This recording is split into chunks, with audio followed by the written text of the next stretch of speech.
And Charisse, are you ready? Yep. Okay. Evening, everybody. My name is Jill Broslowski. I'm the Family and Consumer Science Agent with Okaloosa County. And the University of Florida IFAS Extension. Today we have a special treat. We've got Charisse Cooley, who is our intern for the spring semester. And Charisse called me a few months ago and said, do you have an opportunity for me to intern? And I said, yes, especially since you came knocking on my door.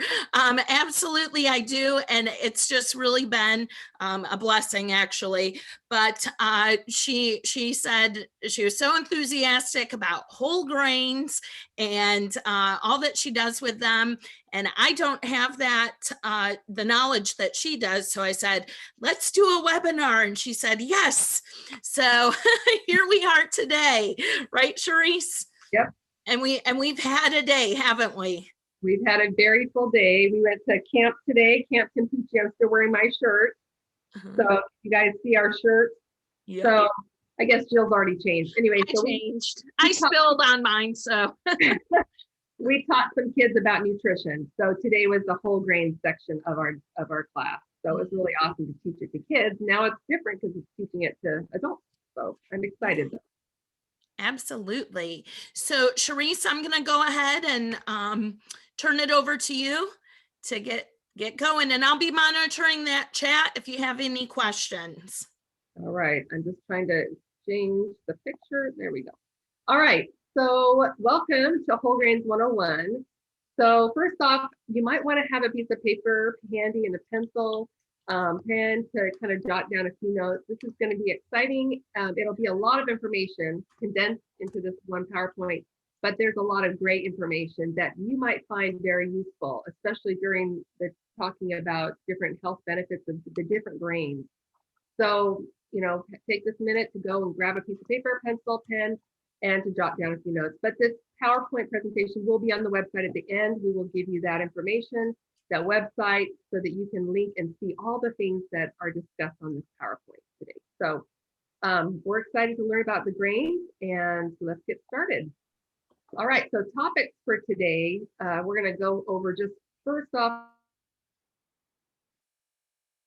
what is the whole grain? There's some things that you probably didn't know about the whole grain anatomy. We're going to talk about gluten-containing grains. We're going to talk about the gluten-free grains.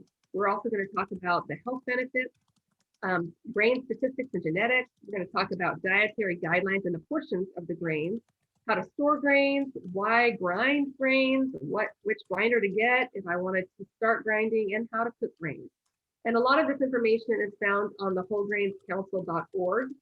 So that is a very valuable resource for you. If you'd like to look up more information on whole grains, please go to great sources like this. All right, so let's get started. First off, a whole grain. A whole grain is also known as a kernel or a groat or a berry. So for instance, if you're talking about oats, sometimes you say, oh, oat groats or buckwheat groats.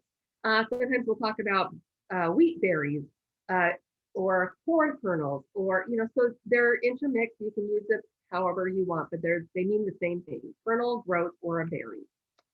Very basic. Okay, so the next one is whole versus refined. So all three layers of the grain is a whole grain. There are three layers. One is the bran, that's the outer layer, the endosperm is the middle, and the germ is the bottom part. And those, if left intact, is called a whole grain. Now, if you take one or more of those, like the germ, if you take out the germ and the bran layer, then you are missing one of the layers. It's not a whole grain anymore. And with that is a lot of valuable nutrients lost. So if you've ever heard of the phrase separating the wheat from the chaff, that's also another layer, but it's an inedible layer. It's called the whole chaff or husk. And that's just to protect the kernels. And it requires threshing. If you've ever heard of threshing, that's where they knock it against stone to get those loose. And then the winnowing helps to get rid of that off of the actual grain, so the husk falls off. All right, so that's just the basic about those. So next is looking for these whole grain stamp. I didn't really pay attention to them before, but they are all around at the grocery store. And what I like about this is that these actually have been around since 2005 is when they first came out with these whole grain stamps to help people show them what actually contains, which products contain whole grains. So if you'll see on the, let's say it's my left, it's your left too, I think. The one where it says 100% whole grain. And on the right of that first stamp, it says wholegrainscouncil.org. So that's where, of course, I just told you to refer to for valuable information. And then you'll see the wheat sheaves, and that's basically the symbol of this whole grain stamp. Now, this one says it's 100% whole grain. That means any of the grains that are in there are all 100% from a whole grain. And this one in particular says 23 grams or more per serving. Now, to get this 100% stamp, you need to have at least 16 grams per serving to be able to qualify for the 100%, and it needs to be all of those 100% whole grain. The second middle one was added back in 2017, and it's 50% whole grain, and you have to have at least 8 grams of or more of that serving of whole grain to be able to qualify for this stamp. And then there's a generic one on the right, and that same thing, you need at least 8 grams of servings of whole grains to be able to qualify to get the whole grain stamp. So if you see that, it's a pretty valuable for us, because then we know that we're getting whole grains in our diet. So I got just a few things to show you. So this is a product that actually you can see the whole grain stamp on. I went into the store and got a few things the other day to show you. So sometimes it's not in the front and you have to look around. Oh, here, it's on the side panel of these. There's also like rice cakes. I didn't realize that rice cakes actually are 100%. Some of them are 100%. Make sure you look for those stamps. And then here's a cereal that I got, and it's a whole grain stamp. Okay, so there's a lot of different products out there, breads and other things, but you do need to look a lot, because sometimes they're hidden and there's not as many as you think. So, but they are at the store. So maybe look for those when you're at the store next. All right, let's go to the next.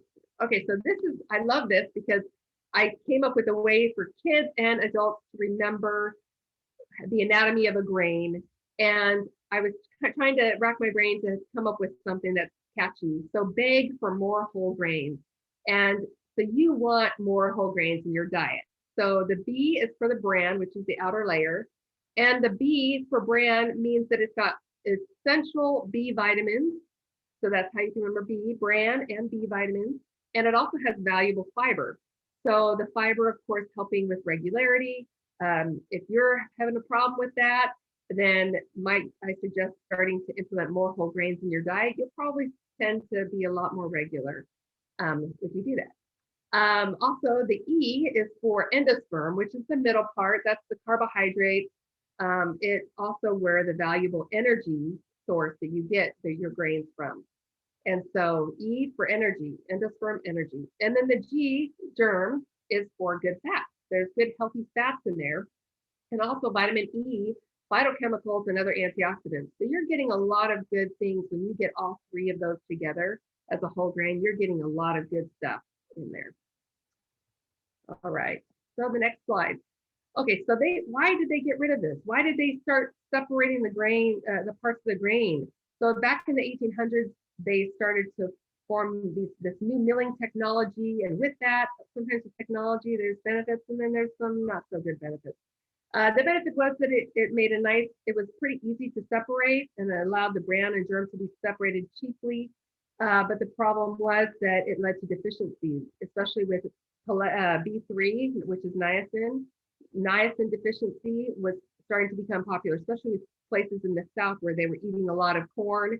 And corn, of course, you need to treat it properly with alkali lime solution to be able to break up that niacin and let that niacin be active in our bodies. And so they were eating all this corn grits and all these other things, but not, it was not being readily available and used. So it led to pellagra, beriberi, which is B1 deficiency. And because of that, back in those days, they decided, I think it was like 1930s, they started to realize, oh man, what's going on? People are getting pellagra and beriberi. what's going on? What is the cause? And they sent somebody down to research, and they realized that it's because they were stripping the valuable nutrients from the grains. And so they started to then enrich their food. And enrichment adds fewer than a half a dozen of the many missing nutrients back. So the proportions aren't the same. And so the best solution for us is to just simply eat whole grains. And so here's a picture, a graph that you can see. If you eat the whole grain, you're getting 100% all along at the top of all of these valuable nutrients: vitamin E, B6, B3, B1, B2, fiber, potassium, iron, folate, all of those great things that help our bodies. And look at the blue. The blue is the refined grains. So you're not getting very much vitamin E. You're not getting very much B6 and B1 and B2, B3, all of those ones that we just talked about that causes pellagra and beriberi. You're missing out on all of those valuable ones. So they enriched them, and what they did is when they enriched them, they put in the B vitamins, and I think they sometimes add in the folate and other things, but still you're missing out on vitamin E, fiber, some of those others. So getting it from the whole grain is the best. So let's talk about, two slides. Okay, let's talk about the gluten-containing grains next. So if you can remember there's really majorly 4 gluten grains, and they are barley. I put them in alphabetical order for you: barley, rye, triticale, wheat. Just if you can remember those 4. Those are really the only 4 that contain gluten. And the other varieties of wheat all fall into that wheat category. So there's 10, but there's really just remember 4: barley, rye, triticale, wheat. We'll talk about each one of those, and then we'll go into the gluten-free grains.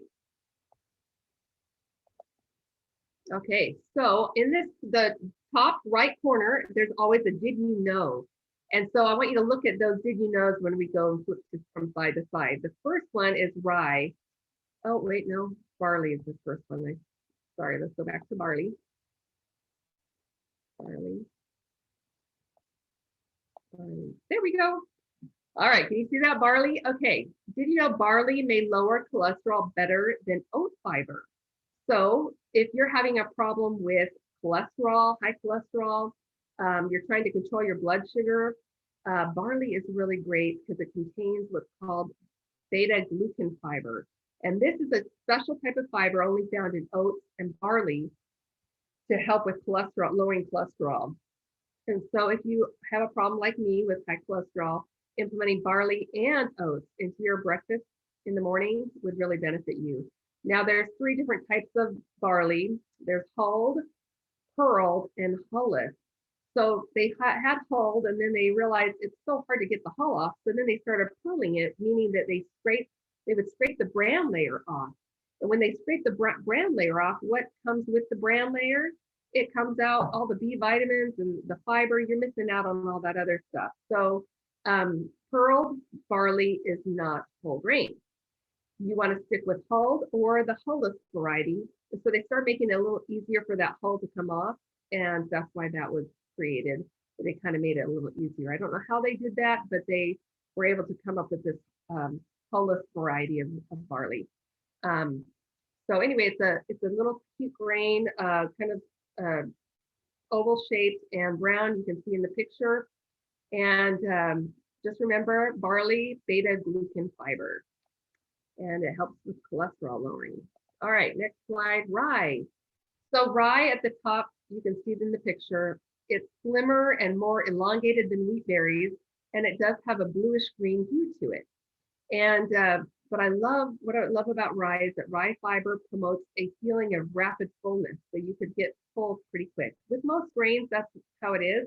But what's special about rye is that rye actually has fiber in not just the bran, but it also has it in the endosperm, which is interesting because most of them just have it in the outer layer. But rye is very good, and actually that's what makes it a good for making breads and stuff, is that it has a lot more protein, it has a lot more gluten, and it's great for extra fiber. It also helps with diabetics. And so if you are diabetic and you're looking for a grain to implement in your daily ritual daily diet, this is a good one for you. It's been shown to, of course, lower cholesterol and help with your gut. So helping your gut feel good. All right, triticale is a hybrid of rye and wheat. So it hasn't been around for very long. It's been around for about 35 years. Most of the triticale that's grown in the United States actually gets used for food, for animal fodder. And about 80% of it is actually grown in Europe. And it grows really well in the wet climates and the cooler climates. And so therefore, of course, places like Russia and other places are really great places for growing triticale. So it's not as very common, but you might see it in the stores actually with your muesli mixes and things. They flatten it like oats and make triticale flakes, just like oat flakes or rolled oats. You can roll all those grains, triticale, wheat, barley, rye, all of those can be rolled out and pressed so they're flat like oats. And so that's how you might find it here. But most of it is used for animal feed. All right, next one is wheat.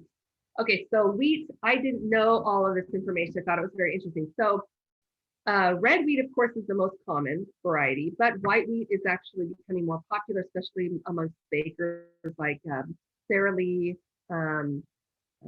Wonder Bread are starting to use white wheat more.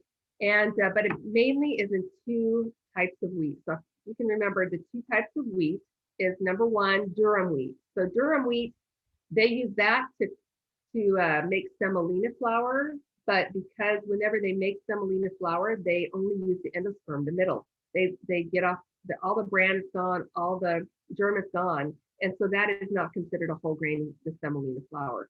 But if you use the whole grain of the durum wheat, they can use it for pasta, and it is whole grain at that point. So you got durum wheat for the first type of wheat. The second one is bread wheat.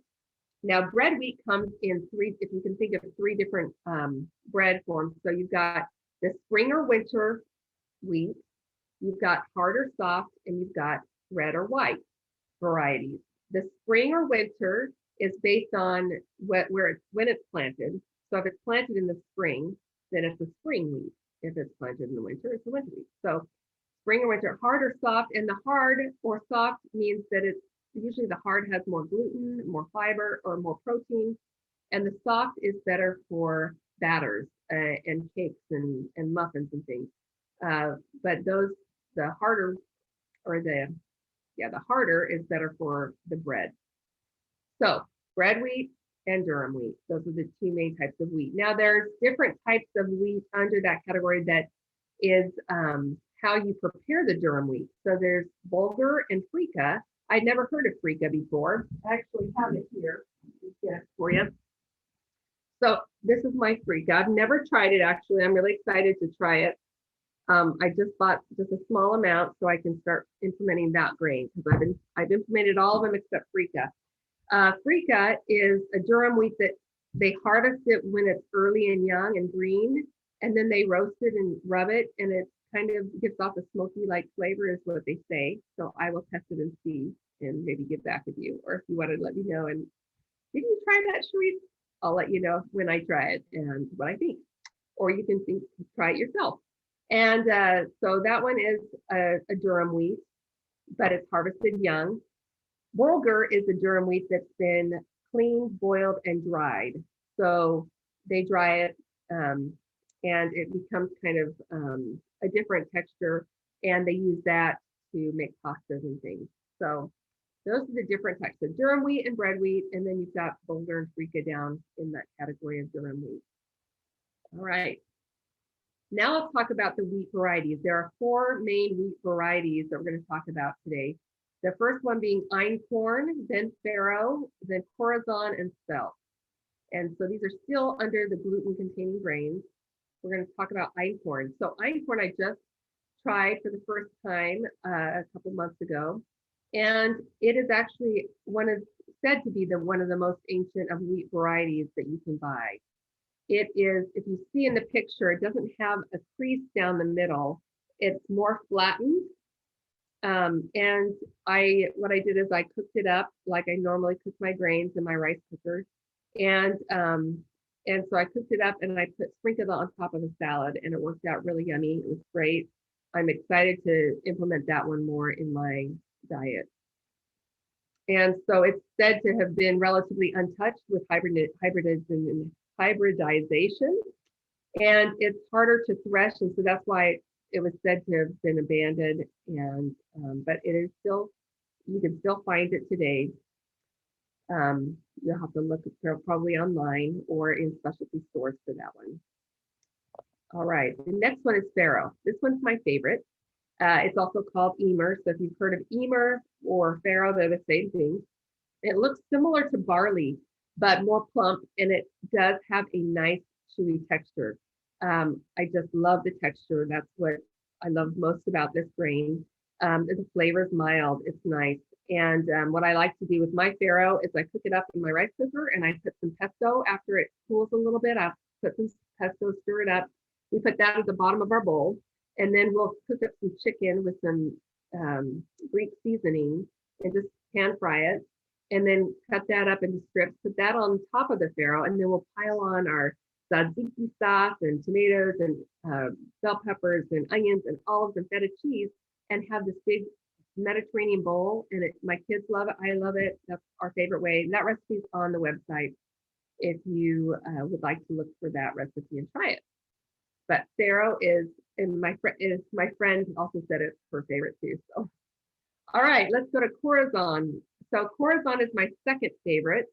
It's a dark reddish brown. It's irregular shaped. As you see in the picture, they're not uniform in shape.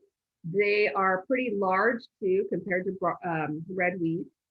And corazon wheat actually has been largely untouched. But what I love about corazon wheat is that it has more antioxidants than other wheat varieties. And so, and also people that are having problems with gastrointestinal issues because of maybe gluten, or maybe it's something else. They just can't handle the protein or whatever. A lot of people actually have no problem with corazon wheat. And then the name of the brand that usually you probably have heard of is Kamut. So Kamut is the brand name, but corazon wheat is the type of wheat it is. All right. Spelt. Spelt is another one that is really good. It's largely been untouched by people, so it's another good grain to get. It's actually higher in protein than wheat. So if you're looking for a higher protein grain, this is a good one. And it's similar to the shape of and the color of red wheat. And it is a fun one to use. I use this one a lot too. All right, let's go talk about gluten-free grains. There are 12 gluten-free grains roughly. And so let's talk about amaranth first, and then we'll go through all of these cool grains that are gluten-free. Amaranth. Okay, so amaranth is almost double the protein of other grains and can be popped. So we'll have a demonstration at the end of this video with our popping of our amaranth. And so it is a fun one, especially for kids to watch it pop, and because it's so little, as you see in the picture, they're very small beads, usually white, and that's the kind I've only bought. But it also is said to be yellow, pink, or even black. Now I love the picture that I put in there, and you can see and look online if you want to look for what the plant actually looks like. It's so beautiful. It's beautiful pink blossoming flowers. But there's 70 different species of amaranth, and only 12 of them are cultivated, and the rest of them are considered weeds.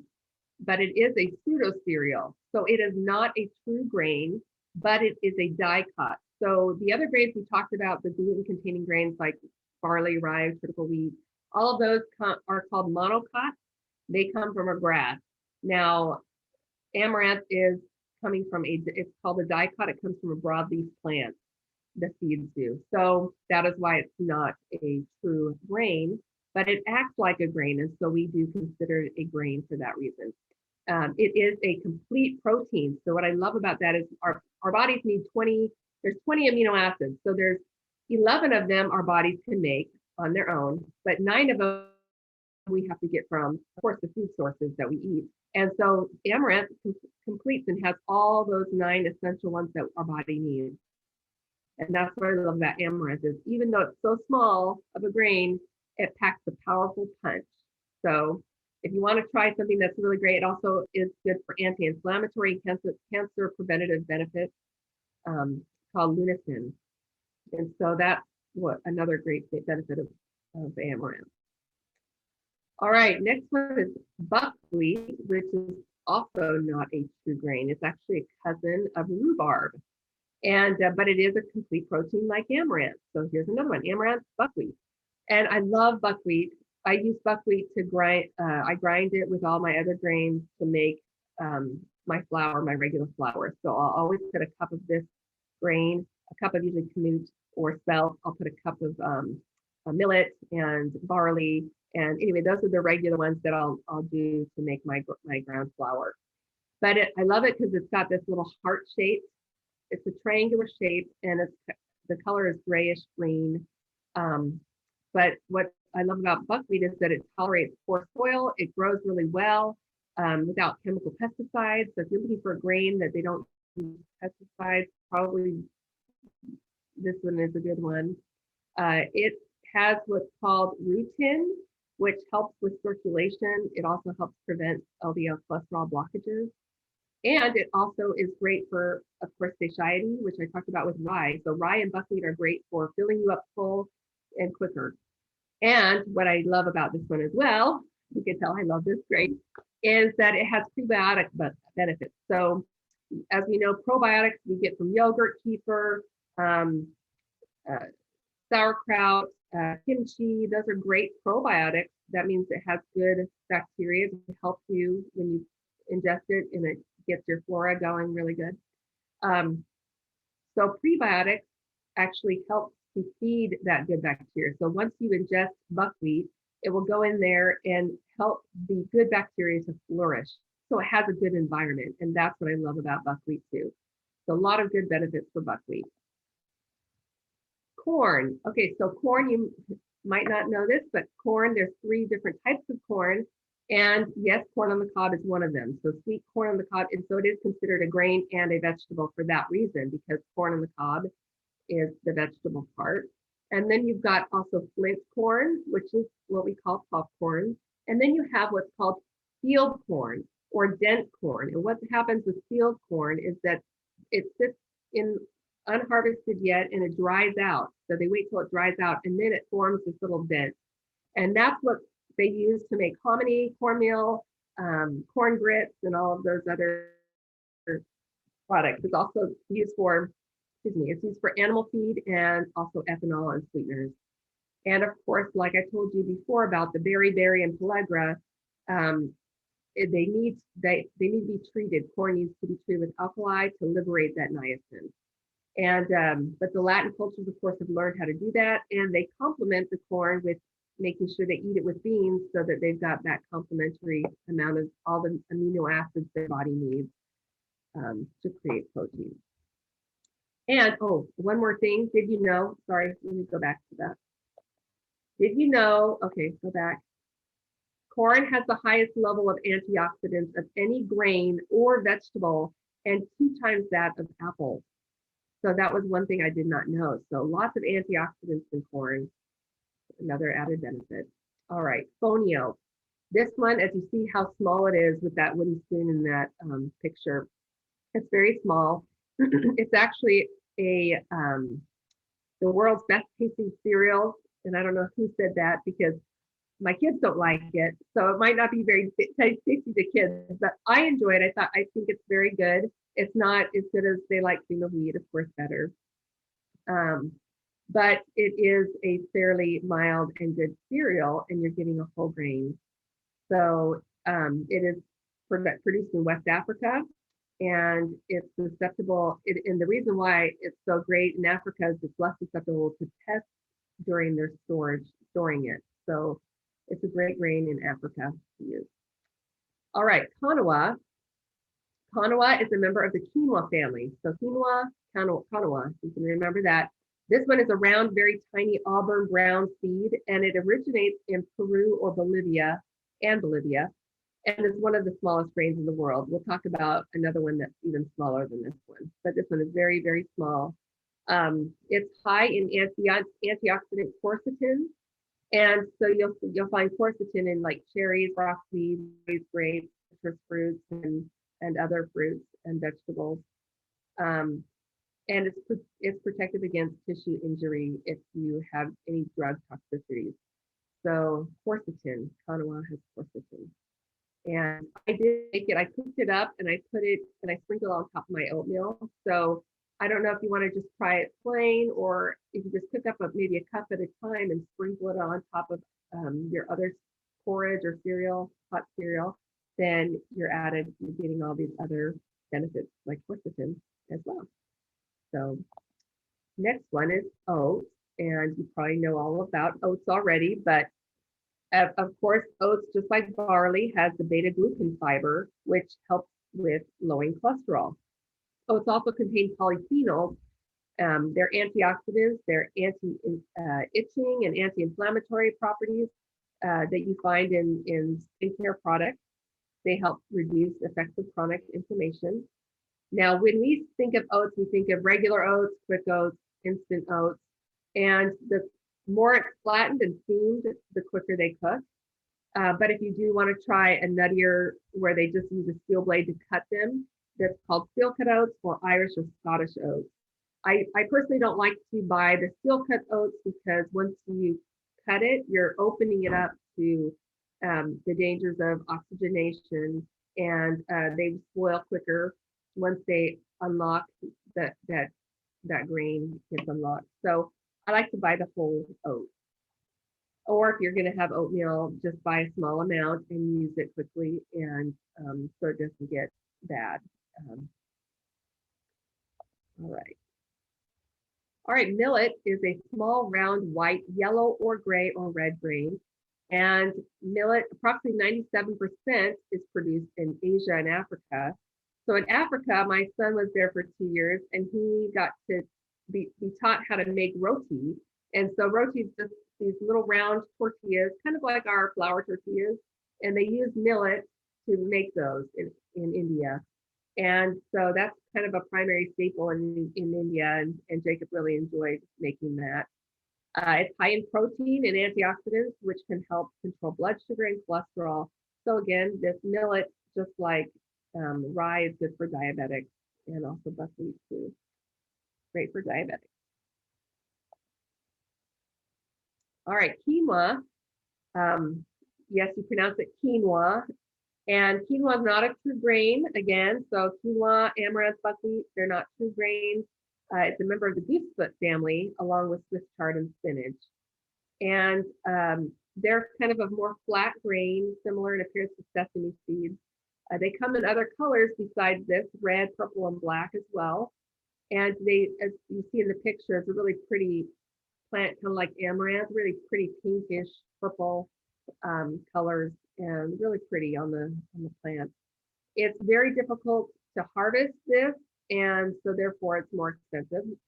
And it is a complete protein, just like amaranth and buckwheat as well. So they contain all 9 essential amino acids. But what is different about quinoa? So remember, quinoa and quinoa, they're in the same family. They're family members of the same family. And quinoa does not have bitter sapopins, but quinoa does. And what the bitter sapopins do is it repels birds and other pests. So you do need to wash that off before you eat it. So if you've ever tasted quinoa and it tastes bitter, probably you didn't wash it well enough and get the bitter sapopins off. All right, and we're getting close to the end of our introduction of grains. Sorghum, it's a small, round, white, yellow, red, or brown seed, and sorghum can be popped like amaranth.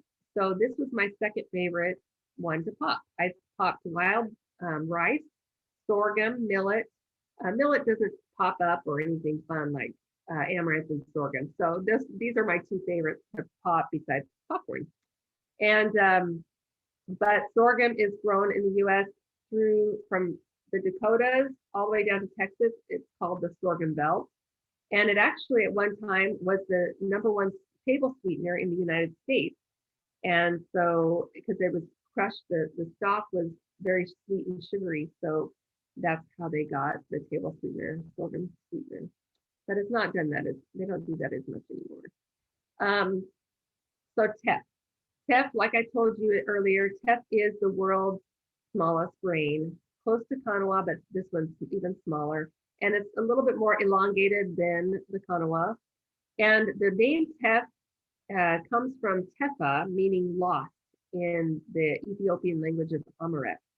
So the bulk of teff, though, is the German brand. They don't have very much of the endosperm.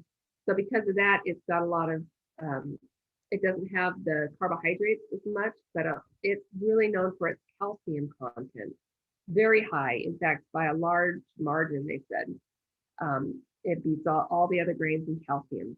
Ethiopians make it into an injera bread. If you've ever had injera bread, it's a spongy sourdough bread, and sometimes they'll lay that out as the plate itself or on top of the plate, and they'll put piles of food on top of that, and you rip off the injera bread and dip it in the food. It's really good. So if you ever want to go try out a restaurant, an Ethiopian restaurant, or one of those that have a mixture of different foods, we tried this. It was really good. I enjoyed it. All right, wild rice, a bold, dark, often black color and a slender, elongated shape. And like I said, I popped this, and when you pop it, it actually turns a little bit more reddish in hue. And it doesn't pop up, but it just kind of pops open a teeny bit. And you can sprinkle that on top of salads and things. Wild rice is not technically rice at all, but they're seeds of an aquatic grass that was grown along the Great Lakes area, and so native to those people. And what they would do is they row along in their canoes, and they beat the grass, and all of the grains would fall into their canoes. And so by law now in Minnesota, they still harvest their wild rice like that. So I think that's pretty cool. I did not know that. It's more expensive than other grains because of that. And what I love about wild rice is that it has 30 times more antioxidants than white rice. So if you want to mix your grains, cook up some rice and add some wild rice, you can sometimes get those blends in the store of those, all the rices and a little bit of wild rice. That's great. All right. So some of the health benefits of grains is that, of course, it helps your heart, the cholesterol, aiding with lowering cholesterol. It helps to give you energy, a lot more energy with all those B vitamins that all the layers contain, because almost every layer of all the grains contain some sort of B vitamin. And so it gives you energy. It aids in digestion, like I told you, with the prebiotics especially. It helps to lower cholesterol. It helps to trim your waistline. And of course, all those B vitamins help your brain to develop and have better memory. Those are just some of those health benefits. And some of the statistics on gluten, I just included this so you could be aware. So celiac disease, there's only about 1% of the US population that have celiac disease.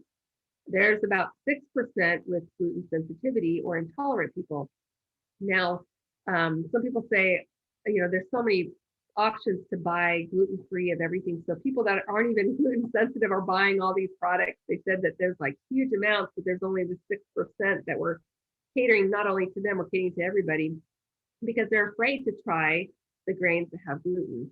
And so they said, there's several doctors that have said that they don't think, of course, there's no proven, but they don't think that it's the gluten per se. It's the problem is that people's guts are not healthy, and they don't have those good healthy bacteria in there. So that, of course, whenever you put foods in, you're going to get a yucky feeling. So making sure your gut is healthy is really important. And that's what I love about grains, is that grains, some of them have the prebiotics. And if you're making sure you're eating healthy other foods that are healthy, you're going to be okay and be able to handle all these grains.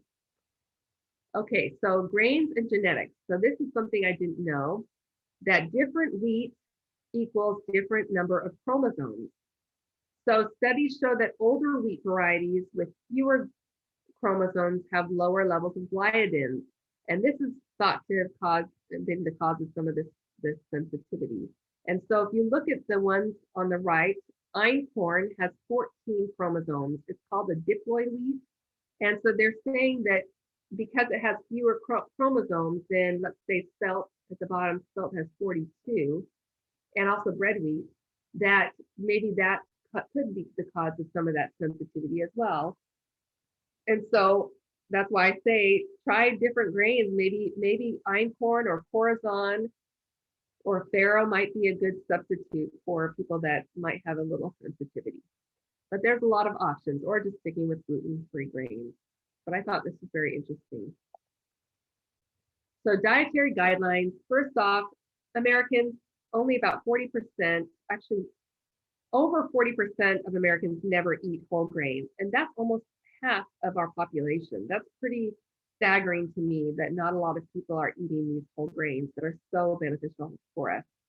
Adults need at least 6 to 11 servings of whole grains, and they're telling us that they want us to at least eat half of those whole grains as whole grains.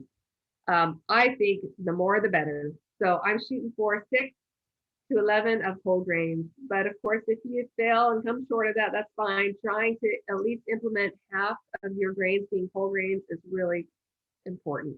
And children need 5 to 7 servings of grains, 2 to 3 of them being whole grains. And what's a portion? So a lot of people are like, oh yeah, it doesn't matter. Portions don't matter. It's whatever you want it to be. But that's not the case. So 1 serving is equal to about a half a cup of cooked grain. And if you've ever had just whole like oatmeal or a 9-grain cereal, 7-grain cereal, whatever, you get full pretty quickly after that half a cup. So, but 1 slice of bread or 1 cup of dried cereal. So dried cereal, you kind of need a little bit more because it's not as filling, but also that is the serving size for you for, and of course you'll need 6 to 11 or 3 to 5. All right. All right, so how to store grains. The enemies of whole grains, of course, heat, air, moisture. We all know that. So you want to find containers that are very good, that have a good seal. So I like these type of containers. There's small ones, there's big ones, as you can see behind me. I've got all my grains up here. So these grain containers actually have this little plastic, so it kind of seals it really well. And then it has this clasp, so you make sure you got it nice and sealed.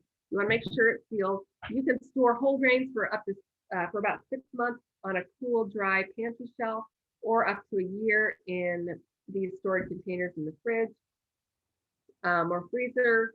And once it's ground, of course, you can't store it as long. And so 1 to 3 months in a cool, dry place, with 2 to 6 months in the fridge or freezer. And so that's just a little bit about storage, food storage. Now, why do I grind my grains? People are like, always ask me, why do I grind when you can just buy flour? Well, first off, I told you about the health benefits. It's so much better for your health to have whole grains.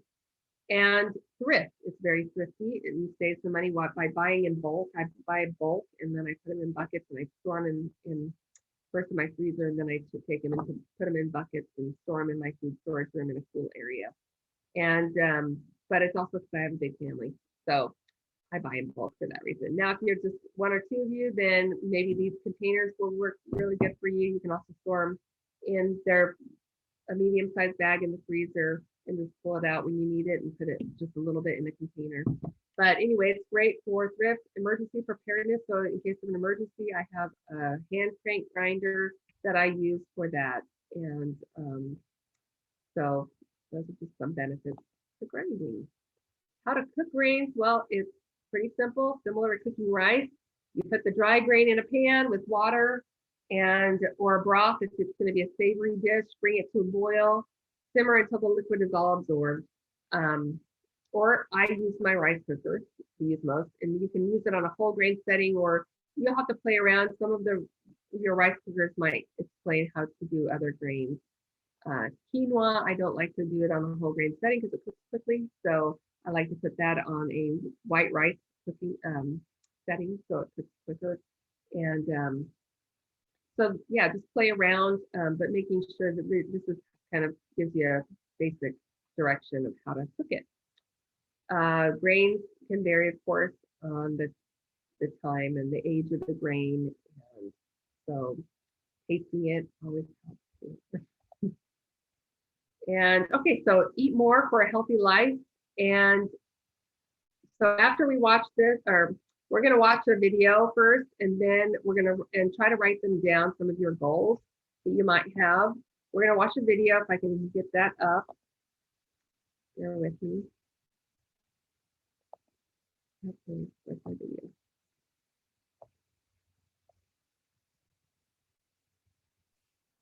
So Sharice, you'll probably want to stop share and then Okay. reshare your Okay, video.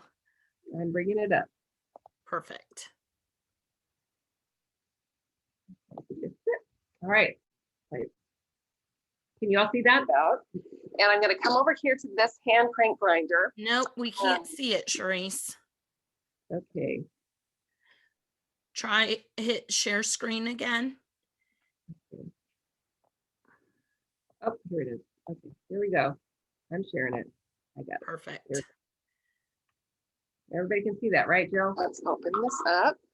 And this is called the hopper. And all of the grinders have a hopper. That's where you put your grains.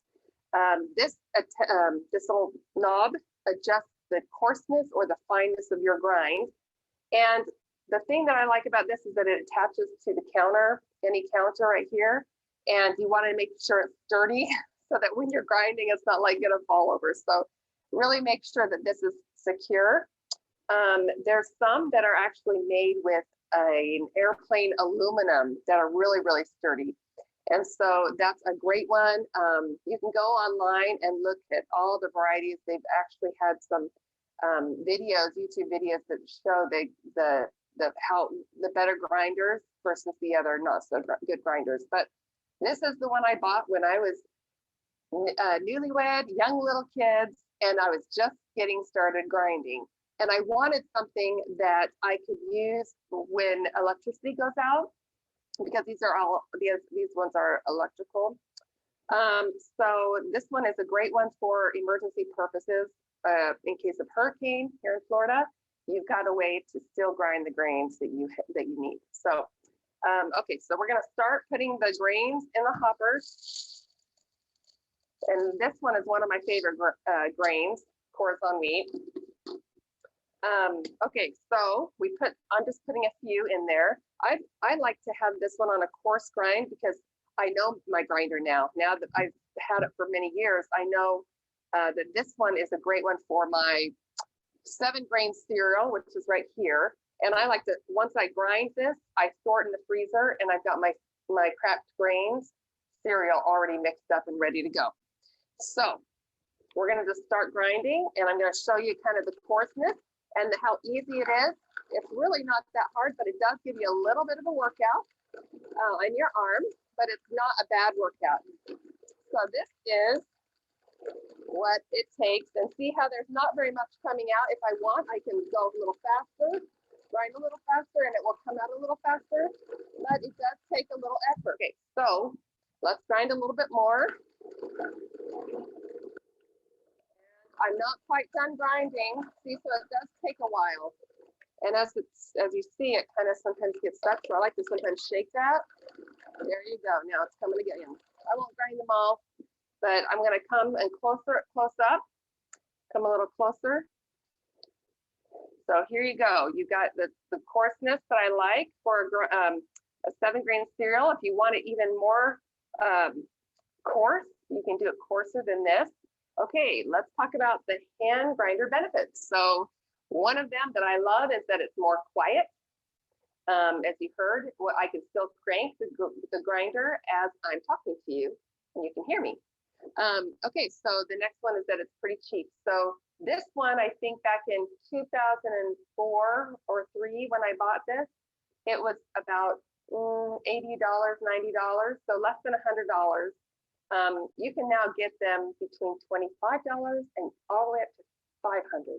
Really, that's a huge gamut. So you got to really do your research when it comes to grinders to find which one fits your budget, which one you like the sound or the sturdiness of it. Like I told you, there was that one with the airplane aluminum, and it's built to last forever.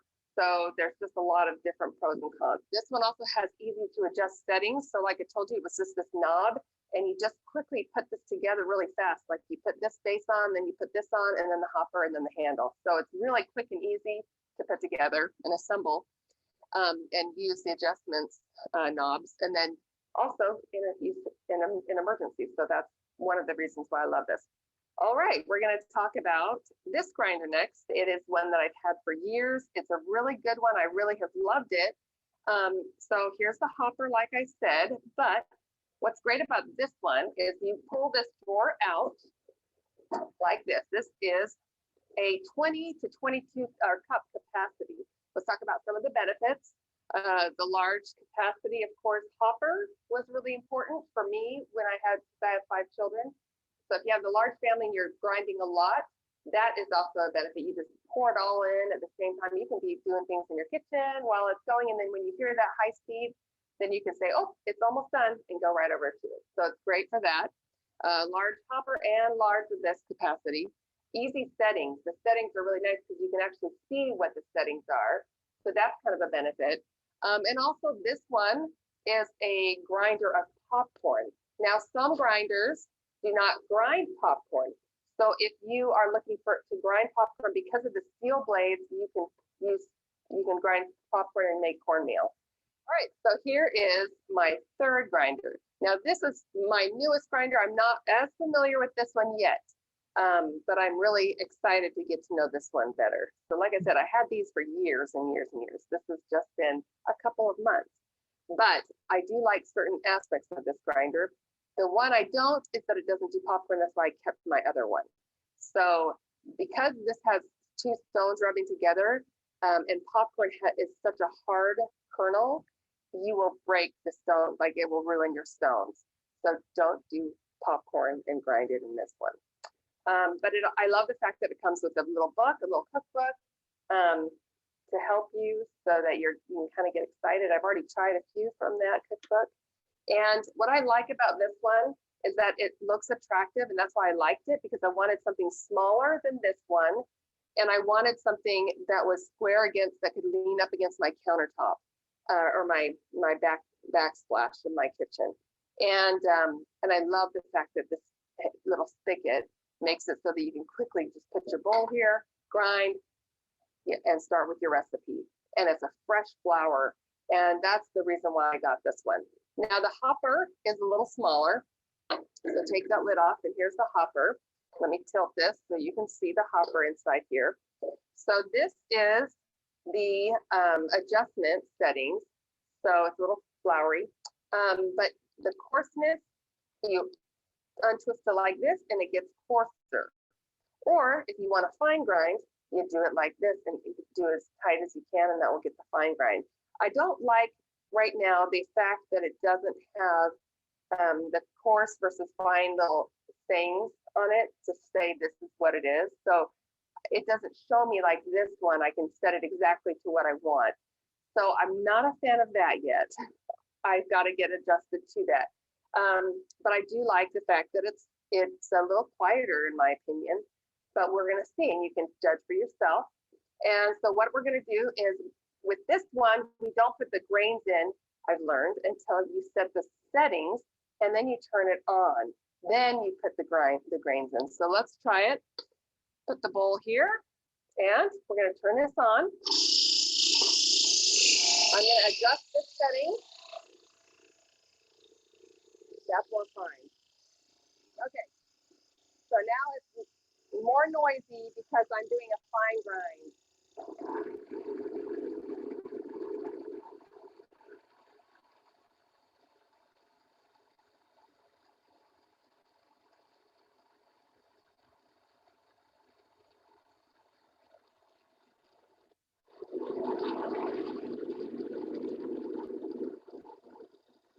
You see it's almost done. It's not coming out as much, so you know I'm gonna wait till it's all okay. There we go. Okay, and as you can see, this is a pretty nice flour. It's a medium coarse grind, so it's a really nice, and I love it. It smells so fresh and so good. It's ready to be put in some bread. Like I said, it's great because it takes up less space on your counter. and I put it's quieter, but I don't know about that now that I'm in this kitchen.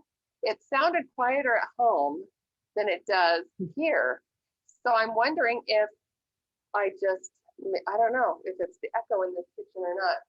Hey, we're gonna now pop some amaranth because you can pop some of these grains. I've popped black or wild rice. I've popped amaranth and sorghum and some of my and millet.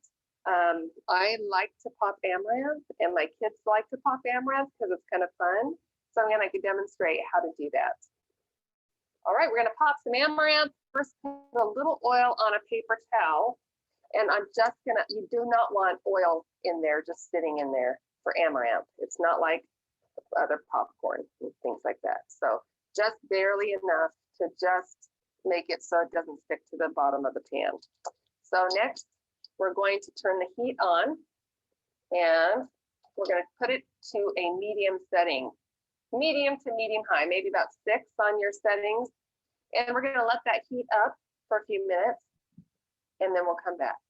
Okay, so now that the temperature on this is pretty good, you want to make sure you have one of these pans that has a lid, by the way. So we're going to be putting this right next to it because we're going to be having to put that on as soon as we pop this. So you only want to do 1 tablespoon at a time. It does pop really fast, and have a little bowl right next to it so that you can dump it in there and then do the next batch. All right, so we're going to get a tablespoon at a time. And we've got our little handy dandy lid right next to it and our bowl. So let's get ready to pop this. Put it on there. And then we'll want to lift that up and kind of just shake it a little bit. No, we want to do this. And it should start popping in just a second. Oh, do you see all the popping that's going on? Do you see that popping? And it will burn if you don't kind of go like this a little bit, just to kind of get it moving. You see how it's all turning white?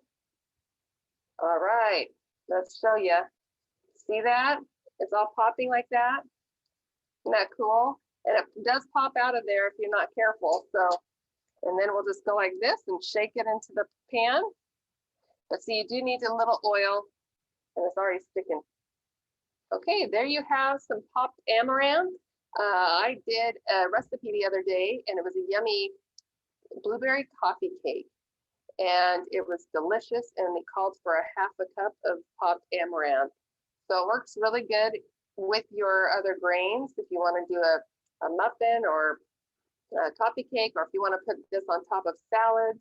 There's a huge variety of things that you can do with popped amaranth, and it only takes a few seconds, as you saw, to pop it. Okay. Can you hear me? Yeah, we see you and can hear you. Okay. Well, I can't get my thing back up, so I'm just going to talk and ask any questions that you have. If anybody has any questions. Yeah, Sharice, there were some questions in the chat. Okay. And Sharice did a great job, didn't she? So let's see. The first one is they want to know about your absolute favorite recipes, or just a couple to try at home. So I listed some on my website. So if you want some really good ones, there's one that I use the popped amaranth with, a really good coffee cake with blueberries in it. And I made it in front of my son, took some and ate it, and was like, and it was all whole grain flour I freshly ground, plus the popped amaranth and blueberries and everything. And he loved it, but my other son, he doesn't like anything muffins or any of that stuff, so he wouldn't eat it, but his friend sure liked it. So that was really nice. I love farro. I love making, like I said, that Mediterranean dish. I make a lot of stir fries. I make quinoa, a lot of quinoa stuff. We do a lot of salads with the grains on top. So you can do a lot of your yummy salads and put some of those grains on top and sprinkle that on top. It's a great added benefit, health benefit. Great, thank you. And then it looks like they want, of course, this goes back to the website. They want to see your PowerPoint again. And we've got that on the website. I put the address for that. This is a website that Sharice worked on and built. to support this class because we knew there was a lot of information, right? So we put that in the chat box. I'll send you all a follow-up email with that information so that you can visit that site, okay? And then let's see here. Okay, there's some interest in from folks they want to know where they can get grains in smaller quantities to try, or in bulk to split with some people if they were able to find that. So, Yeah. and of course, we can't recommend a direct source because we have to be unbiased and all of that, but we can give you some general suggestions. So when I lived in Utah, we had a granary. So here in Florida, we don't have that access to a granary nearby. So I brought my grains with me in my big 5-gallon buckets, and I have them stored because I use them often and I have a large family. So here in Florida, I just had to buy online, and I'm not going to tell you the source, but yeah, you probably already know where I'm talking about. Yeah. But I just go online and I get the big grains and they get shipped to me. So that's an option. I liked the granary though, when I lived in Utah, just because it was right there. It was nearby, and they would fill up the buckets. They would get it all prepared for me. So I would I would go in and get the ones that were on sale. So I'd always say, oh, I've never had teff before. So I bought a big, huge amount of teff. And I was like, I'm going to get excited. And so every month I'd go and buy a new grain, and it just became kind of fun for me and a great food storage for our family. So.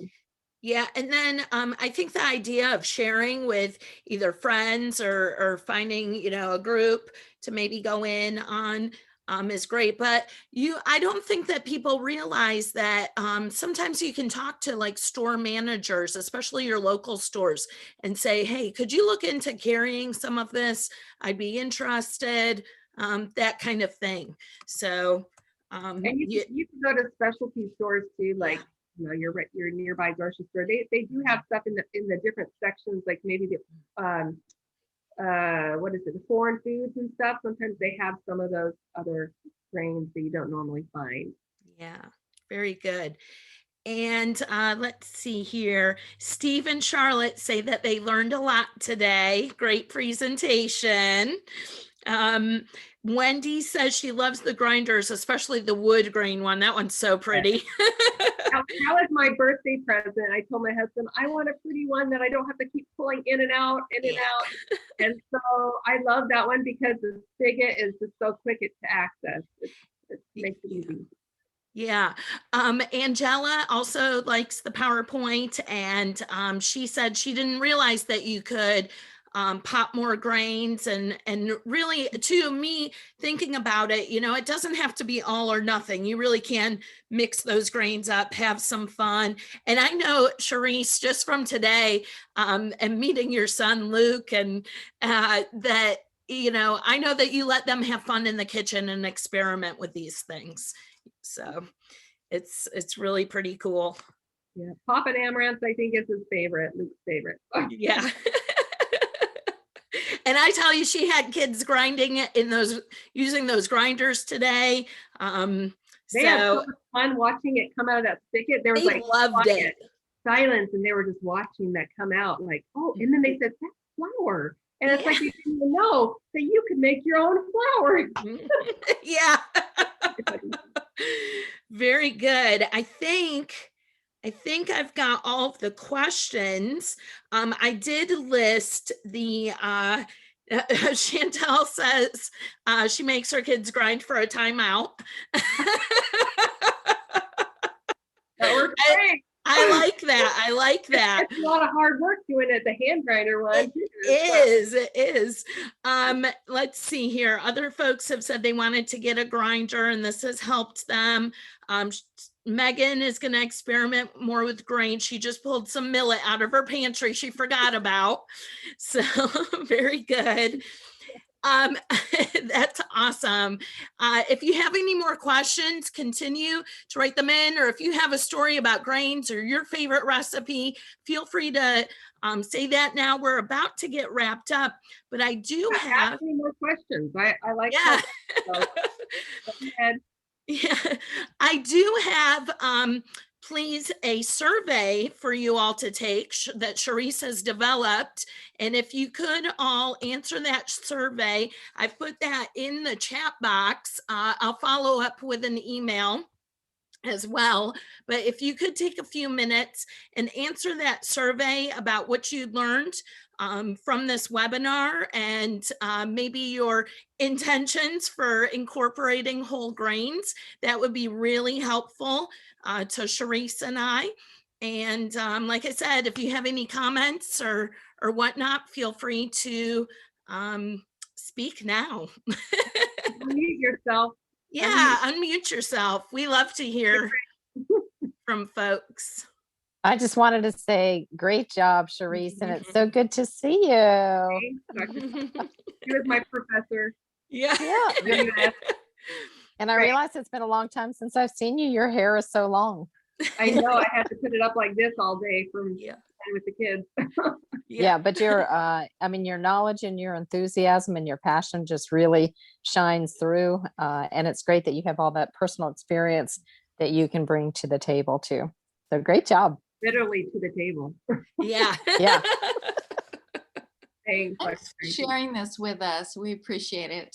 Well, thank you for coming, Holly and Charlie. I appreciate you coming, being a part of it. Hopefully you learned something. I don't know. There's a lot of information, so a lot to know. Any other You did great, questions? Sharice. Oh, is that Megan? No, it's Julie. I'm not Mm. sharing my video, Oh, but thanks, Julie. All right. Any other questions? Megan? We you got got a- Megan. You want me to come up with a question? I do have a question about sourdough starter. Do you do Oh. much sourdough with your whole grains? I used to when I lived in Utah. Since I've been here, I got rid of my sourdough starter, Mm. and I don't do it as much because I've been a student, so busy. So I got rid of the sourdough starter because it went bad here in Florida. It's really hard with Yeah. the humid place, and I don't know, it's kind of echoey. Can you hear me? I can hear you.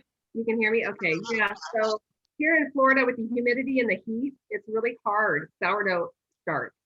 In Utah, you can leave it on the counter, and it's really good, but it gets hot here and it goes bad. So I have not had very much luck with sourdough start, but I did in Utah and I enjoyed it, and I did make sourdough bread. Yeah, it is because of the humidity and things like that. It is harder, or I should say more difficult to do things like make sourdough starter and keep it up and do And things keep- like and same with sauerkraut and yeah, it all kefir. I had kefir in Utah and it did great, and then I brought it here and I had not good success. yeah. So I just kind of gave up. Yeah. Yeah. Okay. Any other questions? I don't think so. Well, thank you everybody for attending. Again, if you could please be sure to fill out that survey, that would be really, really helpful for us. I put that again in the chat box, and it really will just take a couple of minutes of your time. Thank you all for coming. Hopefully Thank guys you. learned something. Thank you. Happy grinding, job grind again. your grains. Have fun with that.